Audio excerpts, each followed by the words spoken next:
اور اگر ایک دن 1000 سال کا ہو اور حکم 1000 سال کا زمانہ بنتا ہو تو یہ تو بہت ہزاروں سال ہو جائیں۔ اللہ تعالیٰ ہم سب کو بخش دے اپنی رحمت سے، آمین۔ مطلب بعض دفعہ اللہ تعالیٰ کا ایک زمانہ 1000 برس کا ہوتا ہے۔ اس صورت میں احقاب سے مراد 10,000 سال بن جائیں گے۔ سورہ المعارج کی آیت نمبر 5 میں ہے، چڑھتے ہیں فرشتے اور روح اس کی طرف اور اس دن کی مقدار 50,000 برس ہے۔ اگر ایک حکم کو 50,000 سال کا قرار دیں تب بھی جہنم کا عذاب محدود رہے گا، غیر محدود ثابت نہیں ہو سکتا۔ یعنی 1000 سال غیر محدود نہیں ہے، 10,000 سال ہوں، 10 ارب سال بھی، تو وہ غیر محدود نہیں ہوگا۔ عذاب جہنم کے منقطع ہونے کے اب 5 ثبوت ہیں۔ نمبر 1، قرآن کریم سے ہی معلوم ہوتا ہے کہ دوزخ کا عذاب غیر منقطع نہیں، چنانچہ فرمایا فَأُمُّهُ ہاویہ، پس ماں اس کی ہاویہ۔ ہاویہ کا مطلب گہری کھائی ہوتا ہے۔ دوزخ دوزخیوں کی ماں کی طرح ہوگی، جس طرح ماں کے رحم میں انسان کی تکمیل ہوتی ہے، اسی طرح دوزخ میں دوزخیوں کی روحوں کی تکمیل کی جائے گی، اور اس عذاب سے گزر کر آخر ایک دن وہ نئی روحانی پیدائش حاصل کر لیں۔ وَرَحْمَتِي وَسِعَتْ كُلُّ شَيْءٍ، اور میری رحمت ہر چیز کو ڈھانپا، میری رحمت نے ہر چیز کو ڈھانپا ہوا۔ سورہ الاعراف کی آیت نمبر 157 ہے۔ یہاں خدا تعالیٰ نے فرمایا ہر چیز کو، یہ نہیں فرمایا کہ صرف مومنین کو۔ دیکھیں، وَرَحْمَتِي وَسِعَتْ كُلُّ شَيْءٍ، اور میری رحمت نے ہر چیز کو ڈھانپا ہوا ہے، کہ اللہ تعالیٰ نے یہاں صرف مومنین نہیں کہا بلکہ ہر چیز کو، تو ہر چیز میں دوزخ بھی شامل ہے۔ تو اللہ تعالیٰ کے فرمان سے ثابت ہوتا ہے کہ دوزخی نجات پا جائیں گے۔ نمبر 3، ربنا وسعت کل شیء رحمتاً و علما، ترجمہ، اے ہمارے رب، تو نے ہر چیز کا اپنی رحمت اور علم سے احاطہ کیا ہوا ہے، گھیرا ہوا ہے اسے۔ المومن 8، المومن کی 8 آیت نمبر 8 ہے۔ اگر اس آیت کی موجودگی میں یہ کہا جا سکتا ہے کہ کوئی بھی چیز مخلوق میں سے ایسی ہے جس کا خدا کو علم نہیں، تو یہ کس طرح کہا جا سکتا ہے؟ کوئی بھی چیز ایسی ہے جس کو خدا کی رحمت نے خدا کی رحمت ڈانپ نہیں لے گی۔ پھر نمبر 4 پہ ہے،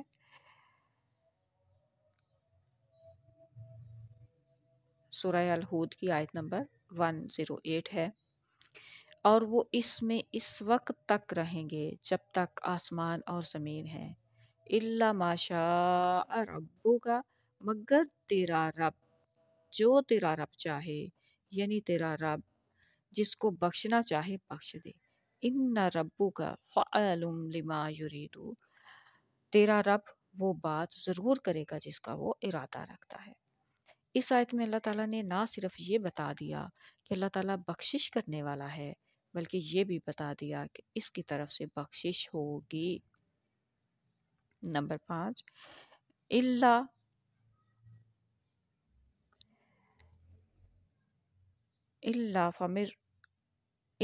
مَن رَحِمَ رَبُّكَ وَلِذَلِكَ خَلَقَهُمْ، إِلَّا مَن رَحِمَ رَبَّكَ وَلِذَلِكَ خَلَقَهُمْ، ترجمہ، سوائے ان کے جن پر تیرے رب نے رحم کیا، وَلِذَلِكَ خَلَقَهُمْ، اور اسی لیے اللہ تعالیٰ نے ساری مخلوق کو پیدا کیا ہے تاکہ ان پر رحم کرے۔ معذرت، یہاں پہ شاید ایک زبر نہیں ڈالی ہوئی تھی تو مجھے اس کی غلطی لگی۔ خلقہم نہیں، خلقہم ہے لفظ۔ سورہ ہود کی آیت نمبر 128 ہے، 120، معذرت 120۔ الا من رحم ربک ولذالک خلقہم، اور اسی لیے اللہ تعالیٰ نے ساری مخلوق کو پیدا کیا ہے تاکہ ان پر رحم کرے۔ جب ہر مخلوق کو خدا تعالیٰ نے رحم کے لیے پیدا کیا ہے تو یہ خیال کر لینا کہ وہ کسی کو ہمیشہ کے لیے دوزخ میں رہنے دے گا، اس آیت کے بالکل خلاف ہوتا ہے۔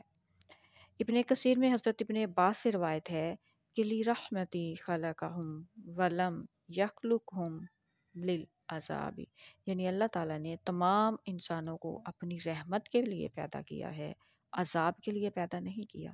تو جس چیز کے لیے کسی کو پیدا کیا ہے وہ اسے ضرور مل جانی چاہیے۔ پھر فرمایا فَمَن يَعْمَلْ مِثْقَالَ ذَرَّةٍ خَيْرًا يَرَهُ، جو شخص ایک ذرہ برابر بھی نیکی کرے گا وہ اللہ تعالیٰ اس کی نیکی کے ایک ذرہ کو بھی ضائع نہیں کرے گا۔ زلزال 7، اور وہ ضرور اس کا انجام دیکھے گا۔ یہ انجام وہ اسی صورت دیکھ سکتا ہے کہ پہلے اسے گناہوں کی سزا دی جائے اور بعد میں اسے معاف کر دیا جائے۔ یہاں پہ رسول کریم صلی اللہ علیہ وسلم نے فرمایا ہر بدی کی سزا اس کے برابر ہے، اور ہر بدی جس کا خیال چھوڑ دیا جائے اس کے بدلہ میں نیکی لکھی جاتی ہے، اور ہر نیکی جس کا انسان خیال کرے خواہ عمل کرے یا نہ کرے اس کے بدلہ میں نیکی ہے، اور ہر نیکی کا بدلہ 10 سے 700 گنا تک ہے۔ ابن کثیر۔ قرآن کریم میں بھی نیکی کا 10 گنا سے زیادہ ثواب دیے جانے کا وعدہ کیا گیا ہے۔ مثل الذین ينفقون اموالهم، اور یہ آیت ہے اس کی سورہ البقرہ کی 262، یعنی جو لوگ اپنے مالوں کو اللہ کی راہ میں خرچ کرتے ہیں ان کے اس فعل کی حالت اس دانہ کی حالت کے مشابہ ہے جو 7 بالیاں اگائے اور ہر بال میں 100 دانہ ہو، اور اللہ جس کے لیے چاہتا ہے اس سے بھی بڑا کر دیتا ہے، اور اللہ تعالیٰ وسعت والا اور جاننے والا ہے۔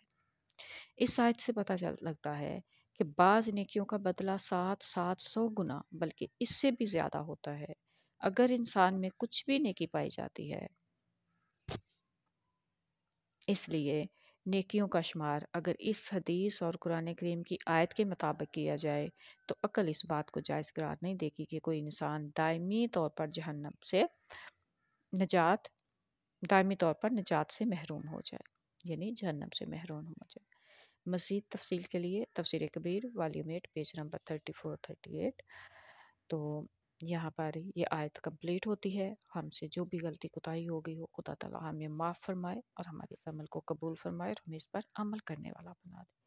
آمین ثم آمین۔ السلام